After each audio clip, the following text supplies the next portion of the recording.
مختلف راستے بنائے، کبھی غرور کے ذریعے سے، کبھی حسد کے ذریعے سے، کبھی شہوت، کبھی غصے، اور کبھی دولت کی محبت، اور کبھی جھوٹی عبادت کے ذریعے سے۔ وہ جانتا تھا کہ ہر انسان کی کمزوری مختلف ہوتی ہے، اس لیے وہ ہر شخص پر الگ انداز سے حملہ کرتا ہے، مگر اللہ تبارک و تعالیٰ نے انسان کو تنہا نہیں چھوڑا، اسے عقل دی، نبی بھیجے، کتابیں نازل فرمائیں اور حق اور باطل کے فرق کو واضح کر دیا۔ اب فیصلہ انسان کے ہاتھ میں تھا کہ وہ آدم علیہ السلام کا راستہ اختیار کرتا ہے یا ابلیس کا۔ آدم علیہ السلام کا راستہ غلطی کے بعد توبہ، اور ابلیس کا راستہ غلطی کے بعد تکبر۔ اسی فرق نے ایک کو نبی بنا دیا اور دوسرے کو ہمیشہ ہمیشہ کے لیے شیطان بنا دیا۔ زمین پر انسان کی زندگی اب شروع ہو چکی تھی، مگر اس کے ساتھ ہی ایک ایسی خفیہ جنگ بھی شروع ہو گئی تھی جو نظر تو نہیں آتی لیکن ہر انسان کے دل و دماغ میں ہر وقت جاری رہتی ہے۔ یہ جنگ تھی انسان اور شیطان کے درمیان۔ ابلیس جانتا تھا کہ وہ خود ہمیشہ کے لیے اللہ کی رحمت سے محروم ہو چکا ہے، اس لیے اس نے فیصلہ کر لیا تھا کہ وہ زیادہ سے زیادہ انسانوں کو بھی اپنے ساتھ جہنم کی طرف لے کر جائے گا، مگر اس کی سب سے بڑی چال یہ تھی کہ وہ کبھی کھل کر سامنے نہیں آتا۔ وہ انسان کے دل میں داخل ہوتا ہے، خیالات میں وسوسے ڈالتا ہے، گناہ کو خوبصورت بنا کر پیش کرتا ہے، اور پھر آہستہ آہستہ انسان کو اللہ سے دور کرتا چلا جاتا ہے۔ شروع میں ابلیس نے حضرت آدم علیہ السلام کی اولاد کے اندر حسد کا بیج بویا۔ حضرت آدم علیہ السلام کے 2 بیٹے تھے، حابیل اور قابیل۔ جب قربانی پیش کرنے کا حکم ہوا تو حابیل نے خلوص کے ساتھ بہترین قربانی دی، جبکہ قابیل کے دل میں تکبر اور حسد موجود تھا۔ اللہ تبارک و تعالی نے حابیل کی قربانی قبول فرما لی، مگر قابیل کی قبول نہ ہوئی۔ یہاں شیطان نے اپنا وار کیا، اس نے قابیل کے دل میں غصہ اور حسد کو بھڑکا دیا، یہاں تک کہ اس نے اپنے ہی بھائی کو قتل کر دیا۔ یہ زمین پر ہونے والا پہلا قتل تھا، اور اس قتل کے پیچھے شیطان کا وسوسہ کام کر رہا تھا۔ اس کے بعد وقت گزرتا گیا، انسانوں کی تعداد بڑھتی گئی، اور شیطان نئے نئے طریقوں سے لوگوں کو گمراہ کرتا رہا۔ کہیں اس نے لوگوں کو بت پرستی میں مبتلا کیا، کہیں جادو سکھایا، کہیں غرور میں ڈبو دیا، اور کہیں خواہشات کے پیچھے لگا دیا۔ پھر اللہ تبارک و تعالیٰ نے انسانوں کی ہدایت کے لیے انبیاء علیہ السلام کو بھیجنے کا سلسلہ شروع کیا۔ چنانچہ حضرت نوح علیہ السلام آئے، انہوں نے 950 سال تک اپنی قوم کو اللہ تبارک و تعالیٰ کی طرف بلایا، مگر شیطان نے لوگوں کے دلوں میں ضد اور تکبر بھر دیا۔ وہ کہتے تھے ہم اپنے باپ دادا کے دین کو نہیں چھوڑیں گے۔ آخرکار طوفان آیا اور نافرمان قوم تباہ کر دی گئی۔ پھر حضرت ابراہیم علیہ السلام آئے، شیطان نے لوگوں کو بتوں کی عبادت میں مبتلا کر رکھا تھا۔ حضرت ابراہیم علیہ السلام نے جب بت توڑے تو شیطان نے نمرود جیسے ظالم بادشاہ کے دل میں غرور بھر دیا۔ اس نے حضرت ابراہیم علیہ السلام کو آگ میں ڈالنے کا حکم دیا، مگر اللہ تبارک و تعالیٰ نے آگ کو ٹھنڈا کر دیا۔ پھر حضرت موسیٰ علیہ السلام آئے۔ فرعون اس قدر مغرور ہو چکا تھا کہ اس نے خود کو خدا کہنا شروع کر دیا تھا۔ یہ بھی شیطان ہی کا راستہ تھا، انسان کو اتنا متکبر بنا دو کہ وہ اپنے رب کو بھول جائے۔ مگر تاریخ کا سب سے بڑا معرکہ اس وقت شروع ہوا جب اللہ تبارک و تعالیٰ نے آخری نبی یعنی حضور اکرم صلی اللہ تعالی علیہ وآلہ وسلم کو دنیا میں بھیجا۔ ابلیس جانتا تھا کہ یہ وہ نبی ہیں جن کے بعد حق پوری دنیا کے اندر پھیل جائے گا، اسی لیے اس نے شروع ہی سے مخالفت شروع کر دی۔ کفار مکہ کے دلوں میں نفرت ڈالی، ظلم بڑھایا، مسلمانوں کو ستایا گیا، مگر اسلام پھیلتا چلا گیا۔ شیطان کی سب سے بڑی پریشانی یہ تھی کہ قرآن نازل ہو چکا تھا۔ قرآن وہ نور تھا جو شیطان کے اندھیروں کو ختم کرتا تھا۔ جہاں قرآن کی تلاوت ہوتی وہاں شیطان کمزور پڑ جاتا، جہاں اللہ کا ذکر ہوتا وہاں اس کے وسوسے ٹوٹنے لگتے۔ اسی لیے شیطان نے انسان کو قرآن سے دور کرنے کی کوشش کی، کبھی سستی کے ذریعے، کبھی دنیا کی محبت کے ذریعے، اور کبھی گناہوں کی لذت کے ذریعے سے۔ مگر ایک بات ہمیشہ یاد رکھنے والی ہے، شیطان انسان کو مجبور نہیں کر سکتا۔ قرآن کے مطابق قیامت کے دن شیطان خود کہے گا میں نے تم پر کوئی زور نہیں ڈالا تھا، میں نے صرف بلایا اور تم نے میری بات مان لی۔ یعنی انسان کے پاس ہمیشہ اختیار موجود ہوتا ہے، شیطان صرف راستہ دکھاتا ہے، چلنا انسان خود انتخاب کرتا ہے۔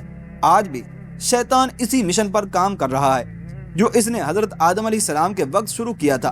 فرق صرف اتنا ہے کہ اس کے طریقے بدل گئے ہیں۔ پہلے وہ بتوں کے ذریعے گمراہ کرتا تھا، آج وہ خواہشات، فحاشی، لالچ، جھوٹ، حسد، غرور اور دنیا کی محبت کے ذریعے انسانوں کو تباہ کرتا ہے۔ پہلے لوگ پتھروں کے بتوں کو سجدہ کرتے تھے، آج بہت سے لوگ اپنی خواہشات کو اپنا خدا بنا چکے ہیں۔ شیطان کی سب سے خطرناک کامیابی یہ ہوتی ہے کہ انسانوں کو احساس ہی نہ ہو کہ وہ گمراہ ہو چکے ہیں۔ اسی لیے اسلام انسان کو بار بار اللہ کی پناہ مانگنے کی تعلیم دیتا ہے اور اعوذ باللہ من الشیطان الرجیم پڑھنے کا کہتا ہے، کیونکہ شیطان ہر وقت انسان کے ساتھ لگا ہوا ہے۔ حدیث میں آتا ہے کہ وہ انسان کے خون کی طرح جسم میں دوڑتا ہے، وہ عبادت کے وقت بھی وسوسہ ڈالتا ہے، نیکی کے وقت بھی غرور پیدا کرتا ہے اور گناہ کے وقت انسان کو جھوٹی امیدیں دلاتا ہے کہ ابھی بہت وقت ہے، بعد میں توبہ کر لینا۔ مگر ایک دن ایسا آئے گا جب اس کی مہلت ختم ہو جائے گی، قیامت قائم ہوگی، تمام انسان دوبارہ زندہ کیے جائیں گے، پھر فیصلہ ہوگا کون اللہ کے راستے پر چلا اور کون شیطان کے راستے پر۔ اس دن ابلیس اپنے ماننے والوں سے بری ہو جائے گا، وہ انہیں بچا نہیں سکے گا۔ وہ صرف حسرت کے ساتھ دیکھے گا کہ جنہیں اس نے بہکایا تھا وہ اس کے ساتھ عذاب میں جا رہے ہیں، اور اسی دن یہ جنگ ہمیشہ ہمیشہ کے لیے ختم ہو جائے گی۔ جو لوگ اللہ کی اطاعت، توبہ اور ایمان کے راستے پر قائم رہے وہ کامیاب ہوں گے، اور جو شیطان کے دھوکے میں آ گئے وہ خسارے میں رہ جائیں گے۔ یہی شیطان کی پوری کہانی ہے۔